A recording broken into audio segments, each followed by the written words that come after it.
My spoiled sister is demanding I give up my company and make her the boss because my parents told her she could.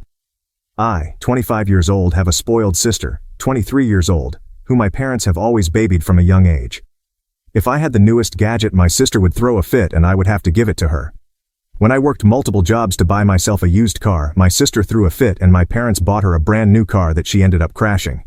Growing up with her was unfair and I blame my parents for raising her like a spoiled brat. By the time I turned 18, I told myself that I had enough of my family and ended up moving out. Of course, my sister mocked me and told me that my dad said that they could merge my room into hers to make it bigger. I rolled my eyes and told them that I was done with this family. I got a job as a mechanic from a friend of mine. I also had experience since I had practiced fixing the car I bought back in high school. For the next 4 years, I didn't have contact with my family at all and worked long, hard labor at the shop. By the time I was 22, I decided to open my mechanic shop and quickly became profitable through connections and marketing from social media. I finally had something to myself, and I was proud of my hard work. 3 years went by, and I ended up opening another shop at a busy location that I was fortunate enough to get. I also started selling used cars and ended up being profitable with that as well. I was doing well for myself and I would call myself very successful for my age.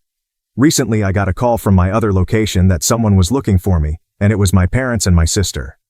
I hadn't heard of these people in years, and all three of them just showed up to my shop unexpectedly.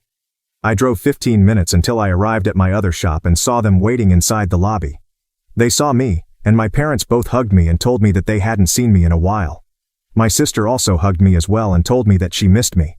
For a second, I thought that these people changed and they would try to make amends with me, but I was wrong. When I got into my office, my parents told me that I had grown very successful. I smiled and told them that it was through hard work and a lot of dedication. That's when they started explaining to me that my sister ended up dropping out of college and has been unemployed since. They continued telling me that my sister saw my mechanic's Instagram page on her suggestions and told them about it. I asked them what they wanted, in which they told me that I should give my business to my sister. I looked at them speechless and began laughing. "You must be joking," I said. My dad looked at me with a blank stare and said that I could still work as a mechanic, but my sister would just be the boss instead of me.